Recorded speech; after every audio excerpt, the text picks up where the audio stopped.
No estamos locos y tampoco nos hace exagerados estar indignados por el Signalgate, que es la controversia que los republicanos y Donald Trump quieren tapar con un dedo, como si fuera que no tuviéramos la evidencia, que nos dice que sí tenemos miles de razones para sentirnos indignados en este momento.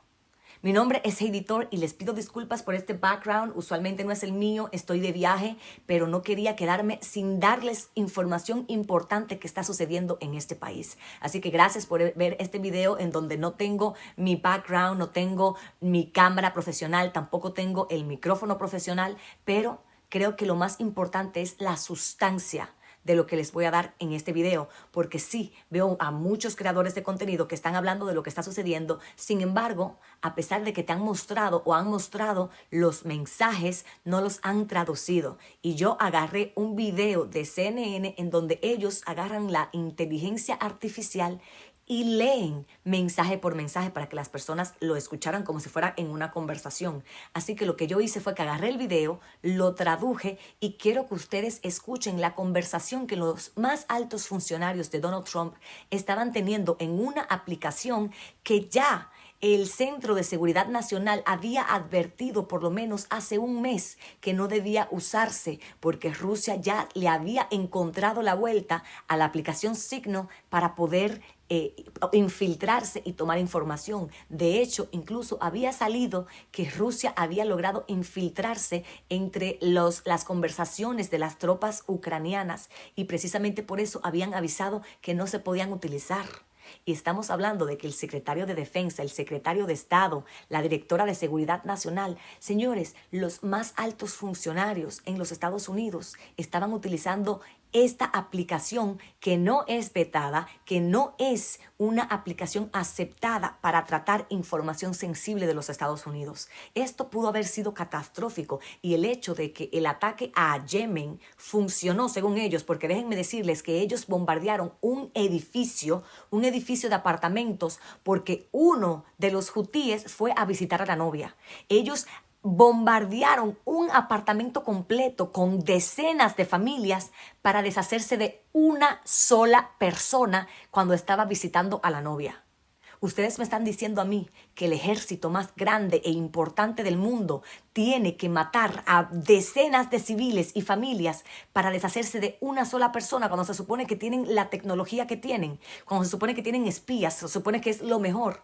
Y ellos estaban incluso en estos mensajes celebrando que ellos derribaron un apartamento, un apartment complex, que significa que son varios apartamentos en un edificio, para acabar con una sola persona, que ellos no terminan de decidir si son terroristas o no, porque el único motivo por el cual están atacando a los hutíes es porque ellos están intentando ayudar a los palestinos mediante el genocidio que ha sido patrocinado por el gobierno de los estadounidenses desde Biden, porque esto empezó con Biden y ahora Donald Trump también lo está haciendo. Así que yo quiero que ustedes escuchen esta conversación para que ustedes puedan tener de primera mano lo que sucedió aquí, para que entiendan dónde está la indignación, que ellos quieren venir a decirnos que no existe esta indignación, que la información no era clasificada, pero tal y como lo expliqué, creo que hace 2 videos, independientemente de que la información no fuera clasificada, es ilegal que estos funcionarios estén teniendo esta conversación de cosas importantes gubernamentales en una aplicación que no ha sido vetada y que no puede, en la cual no se puede guardar un registro de esa conversación, porque la ley federal dice que todas las conversaciones de estos funcionarios tienen que quedar preservada para la historia, y en cualquier momento, si pasa algo que digan que supuestamente cometieron algún error, que cometieron algún crimen, se supone que esas conversaciones tienen que estar ahí preservadas, y ellos ya estaban cometiendo un crimen independientemente que la información no fuera clasificada. Así que el video de hoy va a ser para que ustedes escuchen esto y ustedes puedan escuchar por ustedes mismos por qué esta información, a pesar que nos están diciendo que no es clasificada, sí lo es. Escuchemos. Team.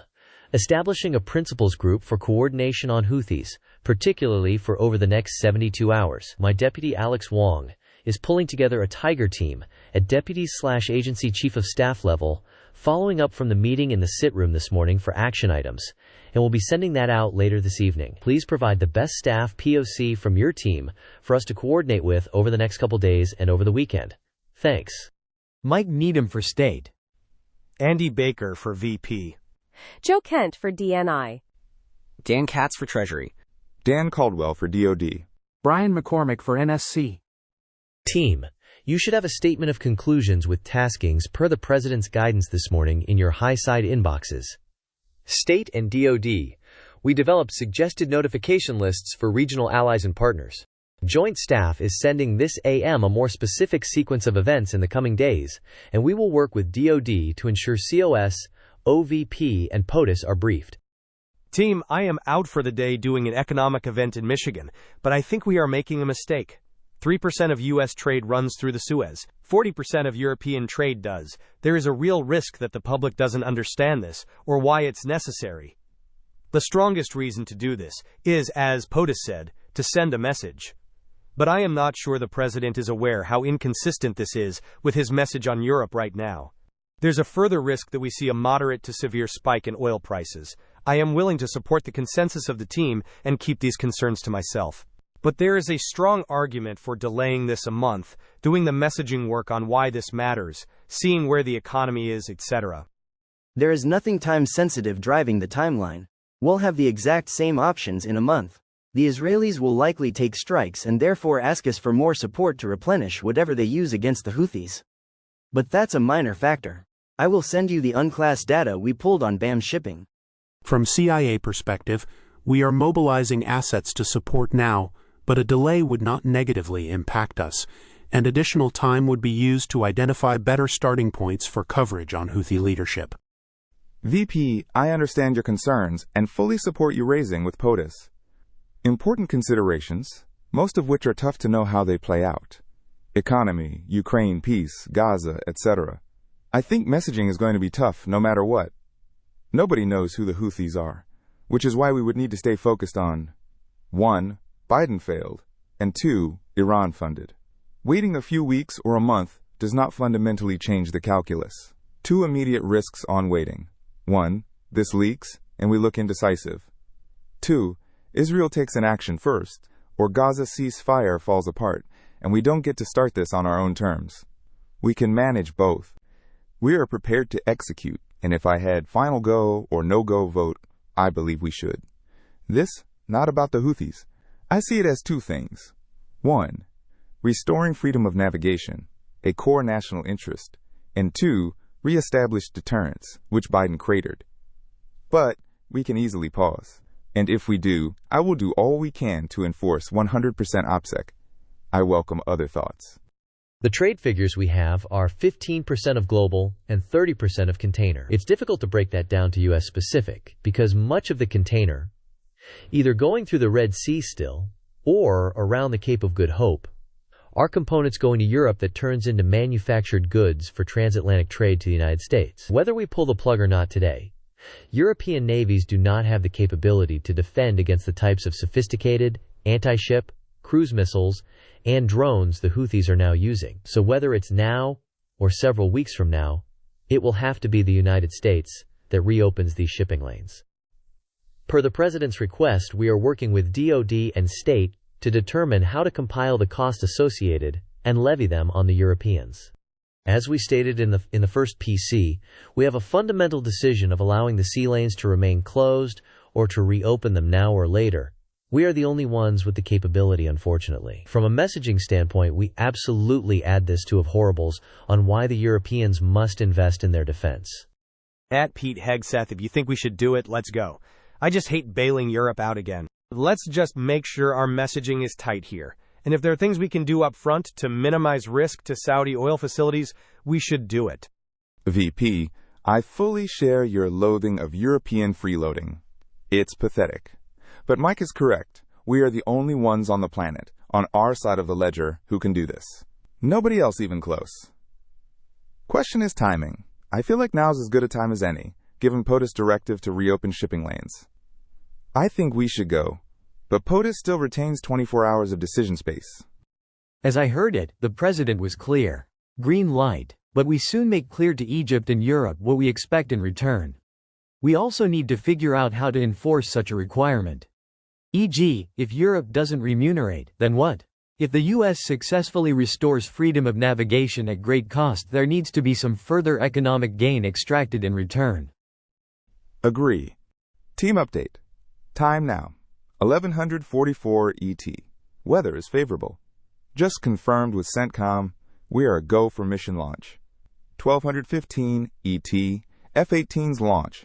First strike package. 1345. Trigger-based F-18 first strike window starts.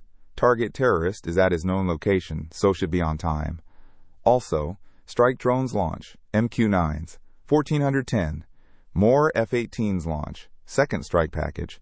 1415. Strike drones on target. This is when the first bombs will definitely drop, pending earlier trigger-based targets. 1536. F-18 second strike starts. Also, first sea-based Tomahawks launched. More to follow per timeline. We are currently clean on OPSEC. Godspeed to our warriors. I will say a prayer for victory. VP, building collapsed. Had multiple positive ID. Pete, Gorilla, the IC, amazing job. What? Typing too fast. The first target, their top missile guy, we had positive ID of him walking into his girlfriend's building and it's now collapsed. Excellent. A good start. Good job, Pete, and your team. The team and MAL did a great job as well. Great work all. Powerful start. CENTCOM is on point. Great job all. More strikes ongoing for hours tonight, and will provide full initial report tomorrow. But on time, on target, and good readouts so far. Kudos to all, most particularly those in theater and CENTCOM. Really great. God bless. Great work in effect. Gracias por el voto de confianza. Por favor, no olviden suscribirse a mi canal. No les cuesta nada y eso nos ayuda muchísimo. También denle like, comenten y díganme qué piensan.